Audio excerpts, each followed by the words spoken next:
بسم الله والحمد لله والصلاة والسلام على رسول الله وعلى آله وصحبه ومن والاه ومن سار على نهجهم واقتدى بسنتهم وهديهم إلى يوم الدين. أما بعد.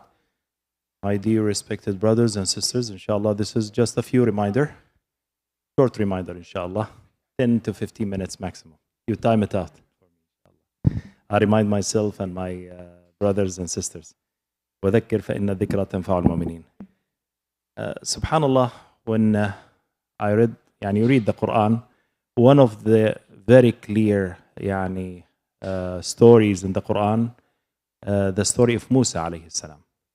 So when Musa and the people of Bani Israel escaped from Fir'aun and they reached to a dead end, which is the sea, and they saw Fir'aun and his army was following them.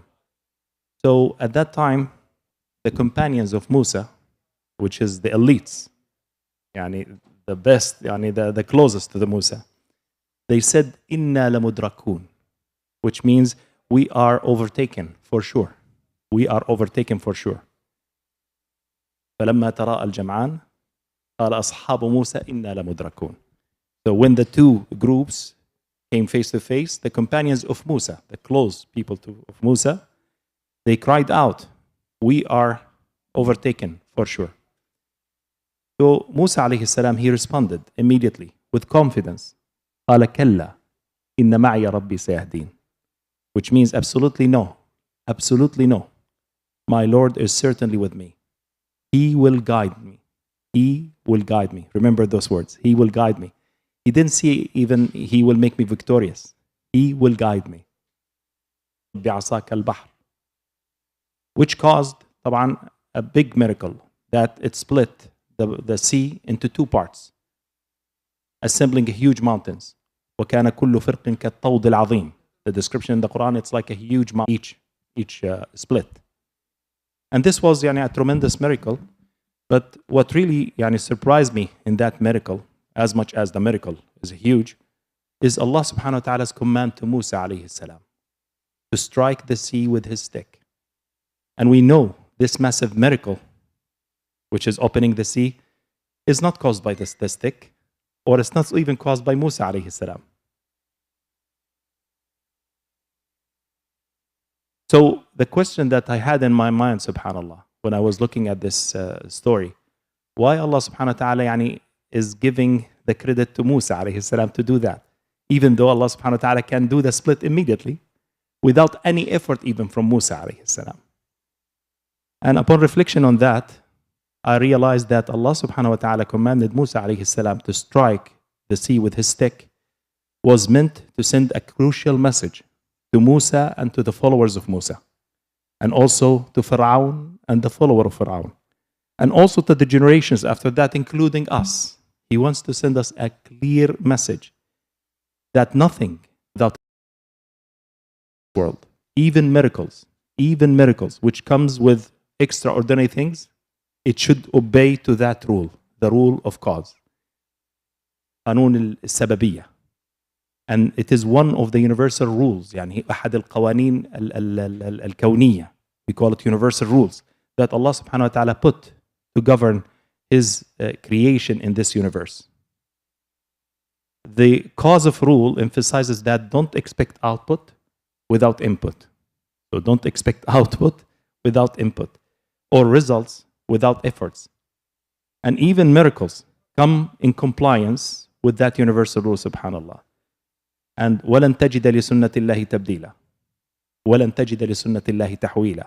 And you will find no change in Allah subhanahu wa ta'ala's way. This is His mashi'a subhanahu wa ta'ala. لا يسأل عما يفعل وهم يسألون. Allah subhanahu wa ta'ala's mashi'a, His will, stated that this universe to be governed by those rules. So we cannot ask why Allah is doing that. Allah subhanahu wa ta'ala is the one who is asking us, not we are questioning Allah subhanahu wa ta'ala's action. Allah is the one who is questioning our actions, not the opposite. لا يسأل عما يفعل وهم يسألون. He cannot be questioned about what He does, but they all be questioned. So if you scan even all the miracles that has been even performed by the prophets, Ayub alayhi salam, اضرب برجلك. So he has to do something from his side. The Prophet ﷺ, and even the Prophet Shaq al-Qamar, he has to point with his finger. So all the prophets with all these miracles, they have to give an input to get an output from that, even if the input was not proportional with the magnitude of the output. But they have to give input as a respect and compliance with those universal rules. And there are two lessons I learned from that, and I want to highlight on as a reflection on this story, that we need to learn more about those well-respected universal rules, قوانين الكونية أو السنن الكونية, as we cannot break them. You cannot break them. You cannot go against them. So we need to learn them to align all our work and our efforts with them. So that's the lesson number one. And the second lesson is to remember the cause rule, قانون السبب والأسباب, السببية. Don't expect output without inputs. Don't expect results without efforts. And always focus on the input of the equation. Don't focus too much on the output. Focus on your contribution, your input. And take all the reasons for that success. And leave the result to Allah subhanahu wa ta'ala. Musa alayhi salam, he asked Allah subhanahu wa ta'ala the guidance. He didn't ask him the victory. He wants him just to give him the guidance on how he become an element in that victory equation. In that equation that Allah subhanahu wa ta'ala used him. In that, to give him the honor to be used in those reasons. About how he can contribute and how he can work in that victory and to be part of that victory. So I think in the situation that we are seeing, subhanAllah, right now, from the situation of the Muslimin in general, we need to focus on that concept. Not to focus too much on the results, even though that we are asked to be to do the results, but also to focus on our contribution and to do that and to leave the rest for Allah subhanahu wa ta'ala and believe in Allah subhanahu wa ta'ala's plan. Do your best, do your proper planning, do your proper work, but trust in Allah subhanahu wa ta'ala a plan. And subhanallah, just final word on that is I want to share it with you is few seconds. I want to, because I put it in as a points, so I don't want to sit.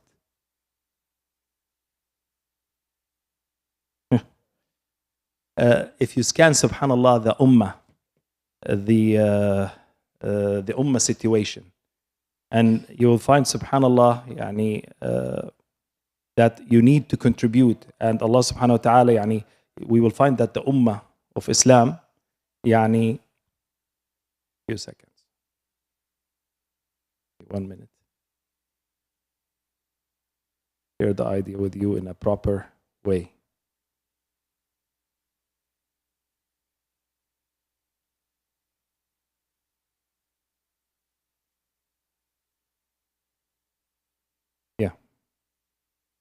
Today, subhanAllah, when you look at the situation of our ummah,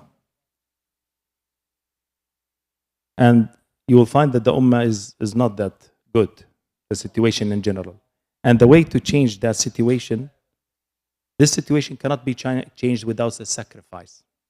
This change cannot be done without a sacrifice. And someone must be willing to pay the price of that sacrifice and to bring that change.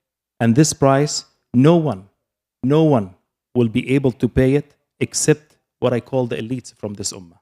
The elites from this ummah.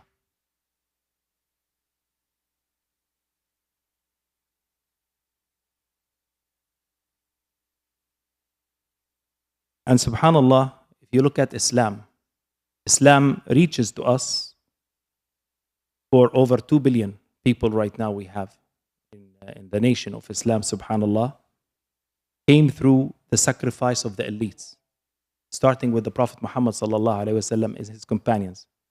Those are the elites, as-sabiqun even. And subhanallah, whenever the ummah weakens, you will find, and because the ummah will not stay on the same level after the Prophet Muhammad sallallahu alaihi wasallam. Then a sacrifice came from a tabi'een, wa tabi'at tabi'een. Then whenever the ummah goes down, you will find another elites will show up to raise the ummah again and to do that sacrifice. Another group of elites will emerge to sacrifice and to awaken the ummah once more. And you will find that trend, subhanAllah, till Islam reaches to us, and it will stay like that till the day of judgment. And those elites, subhanAllah, they are from the believers, but they are different from the rest of the believers. They are the one who sacrifice. Their sacrifice is much, much greater comparing to the regular believers. They move forward when the others, they retreat. They work when others, they seek rest. And they are willing to sacrifice for the truth when the rest, they prefer the side to silence, to stay silent for their own safety. So that's what differentiates the elites from the rest of the people. And Allah subhanahu wa ta'ala even called them in the Quran as-sabiqun. As-sabiqun, as-sabiqun. Subhanallah, Allah subhanahu wa ta'ala in Surah Al-Waqi'ah, He talked about three types of people. One group is non-believers, they are in the hellfire. But the other groups, two groups, are from the believers and from the people of the Jannah. One of them is called as-sabiqun, as-sabiqun. أولئك المقربون في جنات النعيم ثلة من الأولين وقليل من الآخرين. And he described them that they are having a higher level even of status in the Jannah comparing to the rest of the believers. And he described even the reward of the believers, أصحاب اليمين, the rest of the believers. So they are differentiated actually even in the hierarchy. Even they are with the prophets and with the anbiya, with the siddiqeen. That's their scale, subhanallah. And Allah subhanahu wa ta'ala mentioned them that they are as-sabiqun, as-sabiqun, the foremost. And the foremost in the faith and sacrifice, they will be the foremost in the paradise. And Allah subhanahu wa ta'ala described their numbers, even they will become smaller and smaller with the time. He said in the ayah, ثُلَّةٌ مِّنَ الْأَوَّلِينَ وَقَلِيلٌ مِّنَ الْآخِرِينَ. And when he described the mu'mineen, the ashab al-yamin, he said ثُلَّةٌ مِّنَ الْأَوَّلِينَ وَثُلَّةٌ مِّنَ الْآخِرِينَ. They keep a same type of group. But for the sabiqeen, the elites, they are becoming smaller and smaller. Like the window, it will open, and this window will open only when the ummah is going low, when you need sacrifice, when the people, they are hesitating even to sacrifice because the sacrifice is going to be very, very huge. So the elites will show up. But that window is growing closer and closer. And subhanAllah, even in our generation right now, subhanAllah, with those few, Allah subhanahu wa ta'ala is showing us those people. We used to read about them in the books of the seerah, and we see the sacrifice of the Sahaba, and we were amazed. How they come, they do this type of sacrifice. And Allah showed us, subhanAllah, right now, in our generation, in our time, a group of those as-sabiqun, those elites, which is our brothers and sisters in Gaza and other places, subhanAllah, they are living in the same era that we are living. So we cannot blame the era anymore, saying, no, the era is different from the era of the Sahaba. No, it's the same, it's the same era. And they managed to do that type of sacrifice and to be from that group, from the elites. So they are in the same era as we are. And yet they face even much harsher conditions and have very limited resources compared to what we have right now. We have the ledger of time, we have the ledger of health, we have the ledger of freedom to do a lot of things and to serve Islam.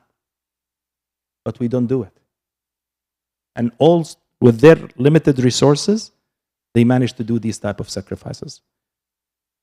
So though their sacrifice, they managed to impact millions globally, and this profound effect led thousands of individuals even to convert to Islam, subhanAllah. The elites, even they have a different vision of the problems. When they see crisis, actually they become happy because they see the window of opportunity that Allah subhanahu wa ta'ala is opening for them to be from the elites. They don't focus on the problem. They focus on the solution. They focus on the opportunity. And even they promise Allah subhanahu wa ta'ala that they thank Allah subhanahu wa ta'ala that you give us that opportunity to show Allah subhanahu wa ta'ala how much they can sacrifice for his sake. So I remind myself and my brothers, yani, we have a lot of work to do over here in the da'wah, and to help the Muslims, to help the da'wah of Allah subhanahu wa ta'ala. And from these stories, it's important for us to upgrade our at least sacrifice of time, of effort that we give for the da'wah. If before that you used to give maybe 1 hour or 2 hours, now give 5, 10, 20 hours. Try to increase the level of that sacrifice. Hopefully, inshallah, Allah subhanahu wa ta'ala will make us from those people, from those elites, inshallah. Jazakum Allah khairan. Assalamu alaikum.